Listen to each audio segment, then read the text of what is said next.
Alors aujourd'hui, pour continuer à travailler sur Crime en coulisses, nous allons introduire la structure du récit.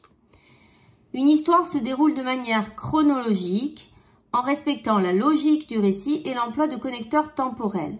C'est-à-dire que les actions vont avoir lieu dans un certain ordre avec une certaine logique. Pour faire progresser le récit, on va utiliser des connecteurs. Alors, ces connecteurs, ça peut être des connecteurs temporels, c'est-à-dire qui indiquent le temps, mais aussi d'autres connecteurs. Donc, par exemple, on va avoir au début, un jour, ensuite, puis, mais, soudain, tout à coup, donc, enfin, finalement. En fait, ce sont les mots de liaison qu'on utilise en expression écrite. Une histoire, elle peut être découpée en une suite d'actions qui s'enchaînent logiquement selon le schéma en 5 étapes qui est le suivant. Donc, du début vers la fin. La première étape, c'est la situation initiale. Dans la situation initiale, on va trouver la présentation des personnages, du lieu du récit et les activités des personnages au début. Ensuite, il va y avoir une seconde partie qui va correspondre au problème ou à la transformation. Un événement imprévu, perturbateur, bouleverse la situation de départ. Résultat, partie suivante, les actions, les conséquences du problème et les actions des personnages pour résoudre la complication, pour résoudre le problème. Partie suivante, la résolution du problème, c'est-à-dire le dénouement. Résolution de la complication, retour à l'équilibre.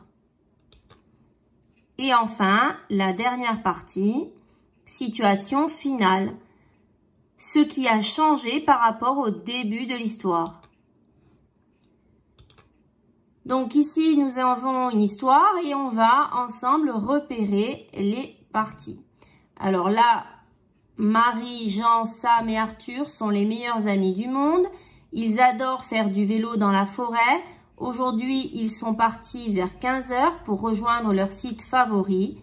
Sam et Arthur ne cessent de se doubler pour s'amuser. Donc ici, nous sommes en présence de la situation initiale. On nous a présenté les personnages, on nous a dit où ça se passait, quand ça se passait, ce que faisaient nos personnages, tout se passe bien. Tout à coup, le vélo d'Arthur glisse dans la boue et il tombe dans un précipice. Ses 3 copains sont paniqués car il se plaint de sa jambe droite. Arrivée du problème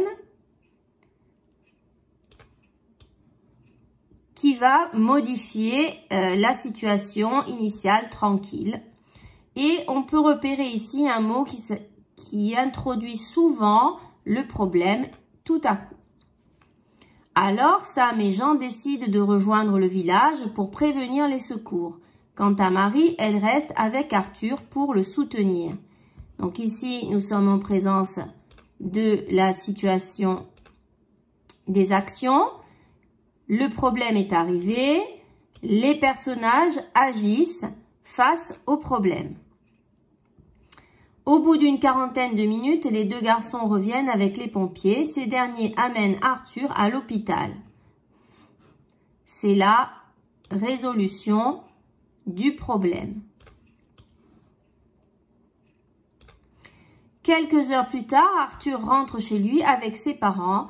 Il a la jambe dans le plâtre et ne pourra plus faire de vélo pendant 1 mois. Là, il y a une petite erreur que je corrigerai. Donc, ici, nous sommes en présence de la situation finale. Les choses ont changé par rapport au début de l'histoire puisque Arthur ne pourra plus faire de vélo pendant 1 mois. Voilà.